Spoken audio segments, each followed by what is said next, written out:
திமுகவின் தலைமை நிலைய செயலாளராகவும் மூத்த அமைச்சராகவும் இருக்கக்கூடிய திரு கே நேரு அவர்களுக்கு சொந்தமான இடங்களில் அமலாக்கத்துறை சோதனை நடத்தியது உங்கள் அத்தனை பேருக்கும் நினைவில் இருக்கும்.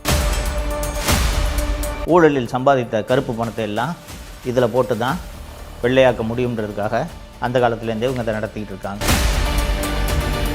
2538 பதவிகளையும் லஞ்சம் வாங்கி கொண்டு இவர்கள் நிரப்பியிருக்கிறார்கள் என்ற விவரம் தெரிய வருகிறது. 17 பிப்ரவரி 2025 அன்று இவர்கள் அத்தனை பேருக்குமான பணி நியமன ஆணையை முதல்வர் திரு ஸ்டாலின் அவர்கள் வழங்குகிறார். அமலாக்கத்துறை இவ்வளவு ஆதாரங்களை கொடுத்துருக்கு, நீங்கள் இதில் பூர்வாங்க விசாரணையெல்லாம் பண்ணுறதுக்கு எந்த விதமான அவசியமும் இல்லை, உடனடியாக வழக்கு பதிவு செய்து விசாரணை நடத்துங்கள் என்று உத்தரவு போட்டது.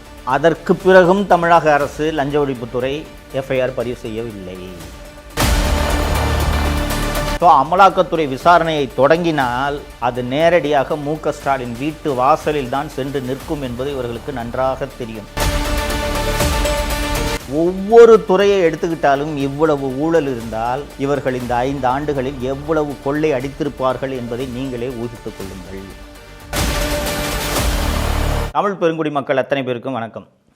திமுகவையும் திமுக ஆட்சியையும் அலிபாபாவும் 40 திருடர்களும் என்று நான் ஏற்கனவே வர்ணித்திருக்கிறேன், பார்த்துருப்பீங்க நீங்கள்.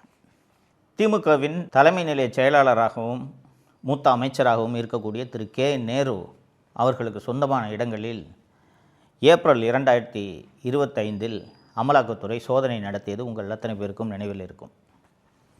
அது என்ன வழக்குன்னு கேட்டிங்கன்னா, திரு கே நேரு அவர்களோட தம்பி திரு ரவிச்சந்திரன் அவர்கள் ட்ரூ வேல்யூ ஹோம்ஸ் என்ற ரியல் எஸ்டேட் நிறுவனத்தை நடத்துகிறார். இது 2006லேருந்தே இவங்க இதை நடத்திக்கிட்டு இருக்காங்க. எதற்காக ரியல் எஸ்டேட் நிறுவனம் என்றால், ஊழலில் சம்பாதித்த கருப்பு பணத்தை எல்லாம் இதில் போட்டு தான் வெள்ளையாக்க முடியுன்றதுக்காக அந்த காலத்துலேருந்தே இவங்க இதை நடத்திக்கிட்டு இருக்காங்க. 2011 முதல் 2021 வரை அண்ணா திராவிட முன்னேற்ற கழக ஆட்சி நடந்தபோது இந்த டிவிஹெச் நிறுவனம் பார்த்திங்கன்னா எந்த ப்ராஜெக்ட்டும் பண்ணாது, டம்மியாக இருக்கும்.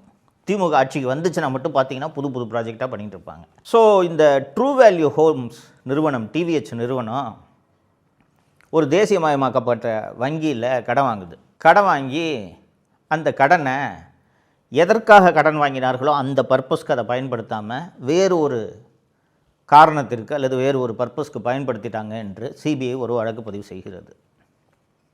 அந்த வழக்கை அடிப்படையாக கொண்டு அந்த வழக்கை ப்ரெடிகேட் அஃபென்ஸாக வைத்து அமலாக்கத்துறை கே நேரு அவர்களுக்கு சொந்தமான பல்வேறு இடங்களில் சோதனையை நடத்துகிறது. இந்த சோதனையில் ஏராளமான ஆவணங்கள் கிடைக்கின்றன. அப்படி கிடைத்த ஆவணங்களில் முக்கியமான ஒரு ஆதாரம் மற்றும் ஆவணம் மற்றும் தரவுகள் என்னவென்று கேட்டீர்கள் என்றால், முனிசிபல் அட்மினிஸ்ட்ரேஷன் டிபார்ட்மெண்ட்டில் 2508 பதவிகளுக்கான தேர்வு மற்றும் நேர்காணல் நடத்தப்பட்டு நிரப்பப்பட்டது. உங்களுக்கு எல்லாருக்கும் தெரியும், தமிழ்நாட்டில் அரசு வேலை என்றால் டிஎன்பிசி என்ற பப்ளிக் சர்வீஸ் கமிஷன் தான் தேர்வு வச்சு அதை தேவையானவர்களை தேர்ச்சி செய்வார்கள்ன்றது நம்ம எல்லாருக்கும் தெரியும். டிஎன்பிசி தான் அது எல்லாத்தையும் எடுக்கும். ஆனால் பொதுத்துறை நிறுவனங்கள் இருக்குது இல்லையா, ஆவின், டிரான்ஸ்போர்ட் கார்ப்பரேஷனு, ஏற்கனவே செந்தில் பாலாஜி அவர்கள் இந்த டிரான்ஸ்போர்ட் கார்ப்பரேஷனுக்கு டிரைவர், கண்டக்டர், மெக்கானிக்கு வேலைக்கு எடுத்த அந்த விஷயத்தில் தான் ஊழலில் மாட்டிக்கொண்டு 1.5 வருடங்களாக சிறையில் இருந்தான்றதுலாம் அவங்களுக்கு தெரியும். ஸோ இந்த பொதுத்துறை நிறுவனங்கள் எல்லாம் அவங்களே வேலைக்கு ஆள் எடுத்துப்பாங்க. ஸோ இப்படி அந்த பொதுத்துறை நிறுவனங்களே வேலைக்கு ஆள் எடுக்கும்போது அதில் ஏராளமான ஊழல் நடைபெறுகிறது. அப்படின்றதுனால திரு பிடிஆர் தியாகராஜன் அவர்கள் நிதி மற்றும் மனிதவள மேம்பாட்டுத்துறை அமைச்சராக இருந்தார், உங்களுக்கு நினைவில் இருக்கும். அப்புறம் அவர் பேசி இந்த மகனும் மருமகனும் ஆளுக்கு 30,000 கோடி சம்பாதிச்சாங்கன்னு அந்த ஆடியோ வெளியிட்டோன்னே அவரோட துறையை மாற்றினாங்க. ஸோ திரு தியாகராஜன் அவர்கள் மனிதவள மேம்பாட்டுத்துறை அமைச்சராக இருந்தபோது ஒரு அரசாணையை, ஒரு உத்தரவை பிறப்பிக்கிறார். என்னென்னா, தமிழ்நாட்டில் அரசு துறைகள் அல்லாமல் எந்த பொதுத்துறை நிறுவனங்களாக இருந்தாலும் அதற்கான பணி நியமங்களை, பணி தேர்வுகளை டிஎன்பிசி தான் செய்ய வேண்டும் என்று ஒரு உத்தரவை பிறப்பிக்கிறார். மிக மிக அற்புதமான உத்தரவு இது. என்ன காரணம்னா, டிஎன்பிசிக்கு வேலை என்ன? வேலைக்கு ஆள் எடுக்கிறது, எக்ஸாம் கண்டக்ட் பண்ணுறது, பர்சனல் இன்டர்வியூ கண்டக்ட் பண்ணுறது இல்லையா? இது மட்டும்தான் டிஎன்பிசிக்கு வேலை. அப்போ அவர்கள் இதில் நிபுணர்களாக இருப்பார்கள். இன்னொன்று, அந்த டிஎன்பிசின்றதே இதற்கு தானே. அப்படி இருக்கும்போது இந்த municipal administration and water supply department இருக்குல்ல, முனிசிபாலிட்டி, பஞ்சாயத்து இதெல்லாம் இருக்குல்ல, கார்ப்பரேஷன் இதெல்லாம் இருக்குல்ல, இந்த துறை மட்டும் எங்களுக்கு தேவையான பணியாளர்களை நாங்களே எடுத்துக்கொள்கிறோம் என்று தியாகராஜன் அந்த பதவியிலிருந்து நீக்கப்பட்ட பிறகு புதிதாக ஒரு சட்ட திருத்தத்தை அமல்படுத்துகிறார்கள். அப்போதே நான் இதை ஒரு கட்டுரையாகவும் பதிவு செய்திருந்தேன், வீடியோக்களிலும் பேசியிருந்தேன். இது ஊழலுக்கு மட்டும்தான் வழிவகுக்கும் என்று. ஸோ இந்த அமலாக்கத்துறை இந்த சிபிஐ வழக்கு தொடர்பாக சோதனைகளை எல்லாம் நடத்தியதல்லவா? இந்த சோதனையில் கவிபிரசாத் என்ற டிவிஎச் நிறுவனத்தில் வேலை செய்யக்கூடிய ஒரு எம்ப்ளாயி மற்றும் நேருவின் உதவியாளர், நேருவோட தம்பி ரவியோட உதவியாளர் மற்றும் அந்த டிவிஎச் நிறுவனத்தில் வேலை செய்தவர்கள் பலருடைய செல்ஃபோன்களை எல்லாம் வாங்கி அமலாக்கத்துறை ஆய்வு செய்ததில் 2538 பதவிகளையும் லஞ்சம் வாங்கி கொண்டு இவர்கள் நிரப்பியிருக்கிறார்கள் என்ற விவரம் தெரிய வருகிறது. தோழர்களே, junior engineer, assistant engineer, sanitary inspector உள்ளிட்ட 2538 பதவிகள் நிரப்பப்பட்டன. 2 பிப்ரவரி 2024 அன்னைக்கு இதற்கான நோட்டிஃபிகேஷன் வருகிறது. 17 பிப்ரவரி 2025 அன்று இவர்கள் அத்தனை பேருக்குமான பணி நியமன ஆணையை முதல்வர் திரு ஸ்டாலின் அவர்கள் வழங்குகிறார். ஒரு வருஷம் அது கரெக்டாக. ஸோ அமலாக்கத்துறை இந்த சோதனைகள் எல்லாம் நடத்தி எல்லா டீட்டெயிலும் எடுத்துட்டாங்க. சரிங்களா? எடுத்த பிறகு பார்த்தால் ஒவ்வொரு பதவிக்கும் 25 லட்சம் முதல் 35 லட்சம் வரை லஞ்சமாக வாங்கப்பட்டிருக்கிறது என்ற தகவல் அமலாக்கத்துறை சோதனைகளில் தெரிகிறது. அதாவது அந்த கவிபிரசாத் என்ற இந்த நேருவோட உதவியாளர் ஒருத்தர் இருக்காருன்னு சொன்னேன்ல, அவரோட வாட்ஸ்அப்பில் தமிழகத்தைச் சேர்ந்த பல்வேறு திமுகவினர் என்னோட ஆளுக்கு ரெக்கமெண்டேஷன் கொடுங்க, என்னோட ஆளுக்கு பணி நியமனம் கொடுங்க, என்னோட கேண்டிடேட் இதுன்ட்டு ஒவ்வொருத்தரும் அவர்களுக்கு வேண்டியவர்களின் பெயர்களை அந்த வாட்ஸ்அப்பில் அனுப்பியிருக்கிறார்கள். அது போக இன்டர்வியூக்கு கால் லெட்டர் போகும்ல, அந்த கால் லெட்டர்லாம் கவிபிரசாத் என்ற நேருவோட பிஏ மற்றும் டிவிஹெச் எம்ப்ளாயிக்கு ஃபோனில் அனுப்பியிருக்காங்க. சரி, இது போல் அனுப்பியவர்கள் உண்மையிலேயே பணியில் நியமனம் செய்யப்பட்டிருக்கிறார்களா என்பதை அமலாக்கத்துறை ஆய்வு செய்த போது அந்த வாட்ஸ்அப்பில் இருந்த லிஸ்ட்டில் இருக்கிறவர்களில் பெரும்பாலானோர் பணி நியமனம் உத்தரவு பெற்று இப்போது அரசு ஊழியர்களாக வேலை செய்து கொண்டிருக்கிறார்கள். அப்போது ஊழல் நடந்திருக்கிறது என்பது நிரூபணமாகிவிட்டதா? ஒன்று. இப்போது ஏற்கனவே அந்த டிவிஹெச் நிறுவனம் ஒரு பொதுத்துறை வங்கியில் லோன் வாங்கி அதை முறைகேடாக, அதாவது எதற்காக லோன் வாங்கினார்களோ அதை தவிர வேறு ஒரு பர்பஸ்க்கு அதை பயன்படுத்தினாங்கன்றதுக்காக தான் சிபிஐ வழக்கு தொடுத்ததுன்னு சொன்னேன்ல. அந்த வழக்கிலிருந்து தப்பிக்க வேண்டும் என்பதற்காக டக்குன்னு நேரு தரப்பில் என்ன பண்ணுறாங்கன்னா, வட்டியோடு சேர்த்து வங்கிக்கு திருப்பி செலுத்தி, இந்த பாருங்கள் நீங்கள் 4 கோடி ரூபாய் வாங்கி இந்த மாதிரி வேறு வேலைக்கு யூஸ் பண்ணிட்டோன்னு சொல்லிட்டீங்க, இந்த பணத்தை திருப்பி கொடுத்துட்டோம், எஃப்ஐஆரை க்ளோஸ் பண்ணுங்கன்ட்டு நீதிமன்றத்தை அணுகுகிறார்கள். நீதிமன்றமும் ஏங்க இந்த பணத்தை வாங்கி இவங்க வேறு ஏதோ ஒரு யூஸ்க்கு பண்ணிட்டாங்கன்னு சொல்லிட்டு தானே நீங்கள் கேஸ் போட்டிங்க, அதுதான் திருப்பி கட்டிட்டாங்கல்ல, முடிஞ்சு போச்சு, சிபிஐ எஃப்ஐஆரை குவாஷ் பண்ணுறோன்னு குவாஷ் பண்ணிட்டாங்க, முடிஞ்சு போச்சா? இப்போ அந்த ப்ரெடிகேட் அஃபென்ஸ் இருந்துச்சுல்ல, சிபிஐயோட ப்ரெடிகேட் அஃபென்ஸ், அந்த எஃப்ஐஆர் பேஸ் பண்ணி தானே அமலாக்கத்துறை விசாரணை தொடர்ந்தது. அந்த ப்ரெடிகேட் அஃபென்ஸே போன உடனே இப்போ அமலாக்கத்துறையோட ஜூரிஸ்டிக்ஷனும் போச்சு. எப்படி விசாரிக்க முடியும்? ஆச்சுங்களா? ஸோ ஆனால் அமலாக்கத்துறை என்ன செய்கிறது என்றால், இந்த ஆதாரங்கள் சொன்னால இந்த ரெக்ரூட்மெண்ட்டில் இந்த வேலைக்கு 2538 பேரை எடுப்பதில் ஊழல் நடந்திருக்கிறது என்று சொன்னேன் அல்லவா, அந்த ஆதாரங்களை எல்லாம் தமிழ்நாடு டிஜிபிக்கும் தமிழ்நாடு லஞ்ச ஒழிப்புத்துறை இயக்குனருக்கும் கடிதமாக எழுதுகிறது. நாங்கள் இந்த மாதிரி சோதனைக்கு போனோம், அதில் எங்களுக்கு இவ்வளவு ஆதாரங்கள் கிடைத்தது என்று. அந்த அமலாக்கத்துறையோட சோதனையில் இந்த ரெக்ரூட்மெண்ட்டை தாண்டி கிடைத்த மற்றொரு மிகப்பெரிய ஊழலுக்கான ஆதாரம் என்னவென்று கேட்டீர்கள் என்றால், municipal administration and water supply டிபார்ட்மெண்ட்டுன்றது மிகப்பெரிய ஒரு துறை. நகராட்சி நிர்வாகன்றது தான் தமிழகத்திலேயே மிகப்பெரிய துறை. அதுக்கு தான் ஏகப்பட்ட பட்ஜெட்டு, அதுக்கு தான் உலக வங்கி, ஆசிய வளர்ச்சி வங்கி எல்லாமே லோன் கொடுக்கும். பாதாள சாக்கடை போடுறதுலேருந்து குடிநீர் இணைப்பு வழங்குறதுலேருந்து எல்லா வேலைகளையும் அந்த துறை தான் செய்யுன்றதுனால அதற்கு ஆயிரக்கணக்கான கோடிகள் நிதி ஒதுக்கப்படும். அதில் ஒவ்வொரு டெண்டருக்கும் 7.5% முதல் 10% வரை கமிஷனாக லஞ்சமாக பெறப்பட்டிருக்கிறது. பல்வேறு திமுக பிரமுகர்கள் இந்த டெண்டரை எனக்கு கொடுங்க, இந்த டெண்டரை இவருக்கு கொடுங்க, இந்த டெண்டரை அவருக்கு கொடுங்க என்று பரிந்துரை கடிதத்தை வாட்ஸ்அப்பில் இந்த கவிப்பிரசாத் என்பவருக்கு அனுப்பியிருக்கிறார்கள். இதுபோக பல்வேறு IAS IPS அதிகாரிகள் இவருக்கு டெண்டர் கொடுங்க, அவருக்கு டெண்டர் கொடுங்க என்று பரிந்துரை கடிதத்தை வாட்ஸ்அப்பில் அனுப்பியிருக்கிறார்கள். வாட்ஸ்அப்பில் பலருக்கு பரிந்துரைத்திருக்கிறார்கள்.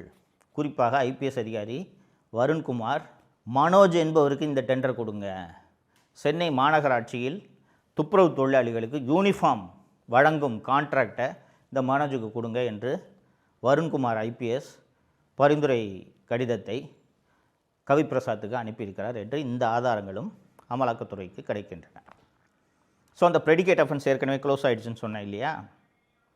ஸோ இந்த ஆதாரங்களை எல்லாம் தமிழ்நாடு DGPக்கும் லஞ்ச ஒழிப்புத்துறை இயக்குனருக்கும் அமலாக்கத்துறை கடிதமாக எழுதி, இந்த பாருங்கள் இவ்வளவு ஊழல் நடந்திருப்பதற்கான ஆதாரங்கள் எங்களிடம் கிடைத்திருக்கின்றனன்ட்டு கிட்டத்தட்ட ஒரு 300 பக்க ஆவணங்களை புகைப்படங்களை இணைத்து நீங்கள் வழக்கு பதிவு செய்யுங்கள் என்று அமலாக்கத்துறையின் இயக்குனர் லஞ்ச ஒழிப்புத்துறைக்கும் தமிழ்நாடு DGPக்கும் கடிதம் எழுதுகிறார். தமிழ்நாடு கவர்மெண்ட்டுக்கு கீழே பணியாற்றுகிற DGP தானே வெங்கட்ராமன் அவர்களும் லஞ்ச ஒழிப்புத்துறை இயக்குனர் அபய்குமார் சிங் அவர்களும்.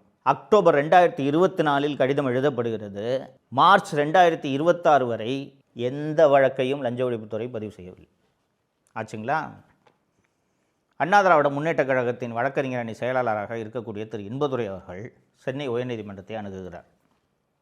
அணுகி, இதை பாருங்கள், அமலாக்கத்துறை இவ்வளவு ஆவணங்களையும் ஆதாரங்களையும் அனுப்பியிருக்கிறது.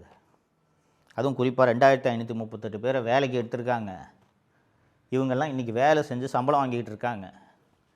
தகுதி இல்லாத நபர்களாக இவர்கள் இருந்தார்கள் என்றால் அவர்களுக்கு அரசு கொடுக்கக்கூடிய சம்பளம் என்பது விரயம்.